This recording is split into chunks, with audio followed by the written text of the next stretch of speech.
χαιρετισμό θα απευθύνει εκ μέρους του Νομαρχιακού Τμήματος Μεσσηνίας της ΑΔΔ ο Κώστας Γαλιώτος. Συνδημότισσες και συνδημότες, συνάδελφοι, φίλες και φίλοι, πολίτες με αξιοπρέπεια, με μνήμη και με συνείδηση, βρισκόμαστε εδώ για να μην σωπήσουμε, για να μην σβήσει η αλήθεια κάτω από τη λάσπη της συγκάλυψης, για να ακουστεί εκείνο που προσπαθούν να θάψουν μαζί με τις ψυχές που πνίγηκαν στα νερά της Πύλου. Τα μεσάνυχτα της 14ης του Ιούνιου του 23, στο βυθό του Ιουνίου δεν χάθηκαν απλώς 600 και πλέον ανθρώπινες ζωές. Διαλύθηκε κάθε ψευδαίσθηση ότι αυτό το κράτος, αυτή η κυβέρνηση, σέβεται το διεθνές δίκαιο, τα ανθρώπινα δικαιώματα και την αξία της ανθρώπινης ζωής. Το ναυάγιο της Πύλου δεν ήταν ατύχημα. Ήταν έγκλημα. Ένα έγκλημα κρατικής πολιτικής. Ένα έγκλημα συνειδητής απραξίας. Ένα έγκλημα απανθρωπισμού. Μια φρεγάτα του λιμενικού μετέφερε δημοσιογράφους και τουρίστες στα νησιά, ενώ 750 άνθρωποι μας παρακαλούσαν για διάσωση.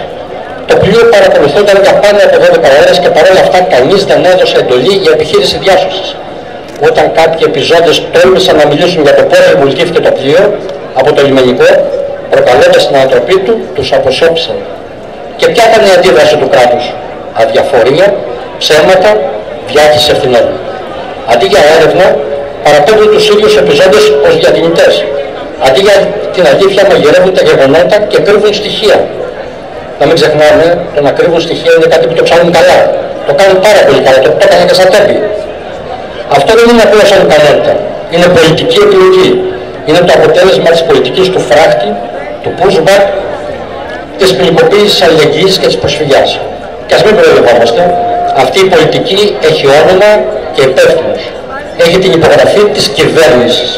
Έχει τη σοπηλή αποδοχή της Ευρωπαϊκής Ένωσης που χρηματοδοτεί το Ευρωπαϊκό Φρούριο και χαρίζει συγχωροχάρτια σε κυβερνήσεις που παραβιάζουν το διεθνές δίκαιο.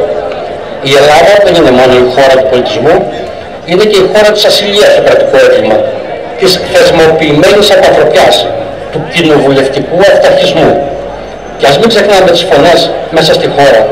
Οι δημοσιογράφοι που διώκονται επειδή κάνουν τη δουλειά τους, οι αλληλέγγυοι που φυλακίζονται γιατί σώζουν ζωές, οι πολίτες που κατεβαίνουν στον δρόμο αντί να κατεβάζουν το κεφάλι.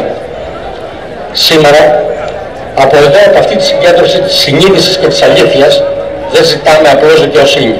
Την απαιτούμε και φωνάζουμε δυνατά όπως το βράσαμε στο πανό μας. Δεν θα υπάρξει ποτέ ειρήνη χωρίς δικαιοσύνη. Απαιτούμε να αποδοθούν ποινικές ευθύνες, να σταματήσουν οι παράνομες επαναπροωθήσεις, να διαλυθεί το κράτος της συγκάλυψης και της ατιμωρησίας, να μπει ξανά στο επίκεντρο η ανθρώπινη ζωή, όχι η επικοινωνία, όχι οι δείκτες αποτροπής, όχι η εικόνα της κυβέρνησης. Δεν θα αφήσουμε να γίνουν οι θάλασσές μας τάφη σωπής και συνενοχής. Συνδημότισσες και συνδημότες, συναδέλφοι και συνάδελφοι, η τραγωδία της Πύλου δεν είναι απλώς ένα γεγονός του παρελθόντος. Είναι προειδοποίηση για το παρόν και το μέλλον μας. Ή θα ζήσουμε σε μια χώρα που ανήκει στους ανθρώπους ή σε μια χώρα που ανήκει στο φόβο, την απανθρωπιά και την αδικία. Εμείς διαλέξαμε πλευρά. Είμαστε με τους πνιγμένους και όχι με τους πνίχτες. Είμαστε με τη ζωή και όχι με το σκοτάδι. Δεν ξεχνάμε, δεν συγχωρούμε, δεν σωπούμε. Δικαιοσύνη για την Πύλο. Δικαιοσύνη για κάθε ζωή που χάθηκε στο όνομα της απανθρωπιάς. Δικαιοσύνη εδώ και τώρα. Ευχαριστώ πολύ.